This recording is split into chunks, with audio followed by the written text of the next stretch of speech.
What's up, everybody? It's me, Greg Miller, alongside my boy, Bobby in 1984. Bobby in 1984, every Wednesday at 12:15, you put up these Call of Duty commentaries. I do. In which you basically do a one-man podcast. I love them. That's pretty much what it is, right? Yeah, they're fantastic. However, last week, you went a little too far.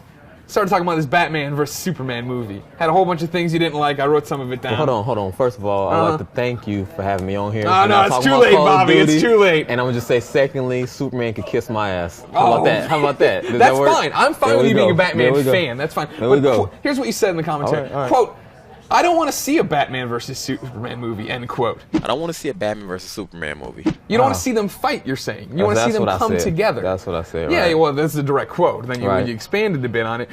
So you basically picking your parts that you like. No, I'm just saying you're being too narrow. You're being too narrow-minded about this video. It's not going to be the whole movie them fighting and clashing. It'll be part of the movie. That's how it'll start, right? But you know what my problem is, though? To me, from what I've been reading up on all these different articles, because all this is speculation. Sure. It's pretty much supposed to be a Superman sequel, and then Batman's in it. Why can't you be a Superman sequel first, and then Batman comes in later on? Why does it have to be Batman versus Superman or Batman and Superman? For one, after reading this comic book, I finally went back to this. I finally went back Dark there. Knight Returns, Frank Miller classic. Everybody knows it. Exactly. And this takes place down the road after Batman has pretty much retired and all this stuff. And that's when they kind of come together for me. And I would like to see this done kind of after a couple of sequels, after the Justice League movie, and then see this happen. Oh, sure. And then I'll be good with that. But for right now, I just feel like they need to continue building up Superman. We already seen Batman and his universe. And after seeing Man of Steel, I'm just like, damn. Zack Snyder had him kicking ass, like destroying stuff. I don't want to curse, but he had him destroying stuff. And I'm just looking like in the Christopher Nolan's universe with Batman. I'm just like, that Batman really wouldn't stand a chance. But that's not going to be that Batman. I know. And again, you said in here you don't want another Batman origin story. I don't. No, nobody wants I want Batman to be brought in as an ass character. Like I just want them to do that part where he's different, because in those Christopher Nolan universe, he kicked ass of thugs and like regular.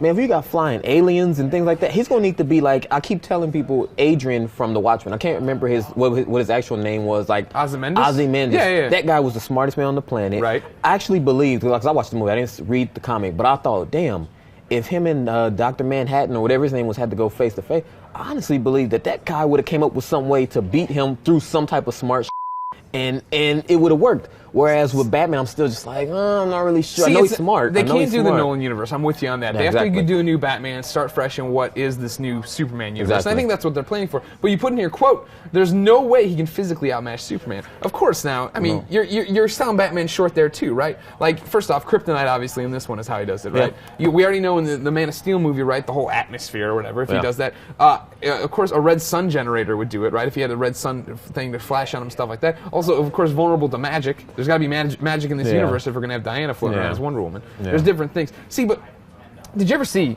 the Batman Superman animated film where where those two animated series crossed for the first time? I did not. See, that's what this movie's going to be. You think Guaranteed. Is that they're going to start as enemies, not understand each other. Superman's not going to trust this guy from the shadows. Batman's not going to trust this alien from the other world. See, I just don't. And they come together. And I think my problem with that, because after reading this, didn't Superman just have to like take out a nuclear missile when he was hella weak and was like, it seemed like he was holding back. Like if they seriously had to get at it. But Batman's so smart. You said it yourself. World's greatest detective. But I honestly think if Superman wasn't as vulnerable as he was, and like 'cause a lot of things had to work out for Batman to really a lot of things. I don't want to spoil it for people that haven't read the comic. Yeah. A lot of things had to kind of come together for that to happen. Well, the prevalent theory among nerds and comic book nerds like myself is that Batman could beat anybody. Yeah. Batman can figure out your weakness and figure out a way to beat you. And you know what, though? The thing I always thought about Batman and Superman, but just these two guys, I always thought Superman's just this overall being. But if you take away the power, everything from him, he can't fight. He can't do anything. He's a nobody. But you take away Batman's belt and his gadgets, he can still kick your ass in hand-to-hand combat. And I always thought, okay, in that way, for sure. But with all the that Superman can do, I was just like, at one point, Batman's going to slip up, and it's going to be curtains for him. Yeah. There's going to be some furniture moving, it's going to be curtains for him. Well, I mean, you want my biggest problem with one of my problems with Man of Steel, right, is the fact that, you said it yourself.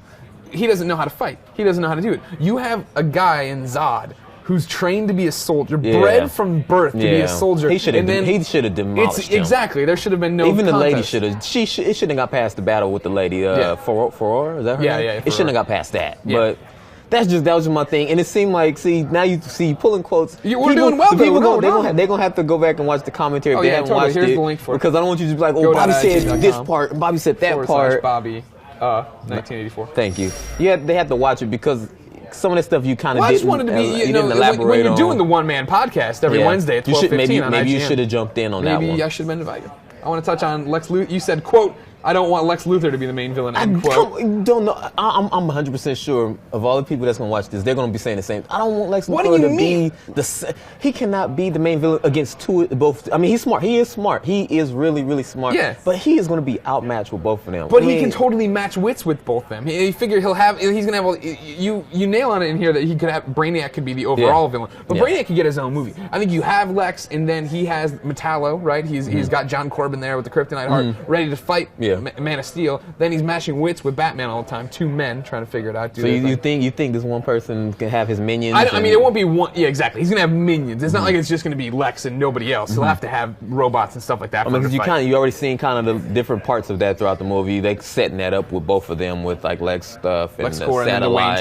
So I just don't want it to be just him as the main villain. I was like, come on, dude. You know, I mean, it could happen, but that's just my opinion. You know, man, you got all the quotes, huh? Ladies and gentlemen, there's too much Batman versus Superman knowledge, info, rivalry here for us to talk about in one video. So make sure you check out Bobby in 1984. Shout out to all the Scrub Nation members. Shout out to Magic. Shout out to Chris. Shout out to everybody. Man. So check it out Wednesday, 12:15, IGN.com, or just go.ign.com/Bobby in 1984. Until next time, beyond. Beyond.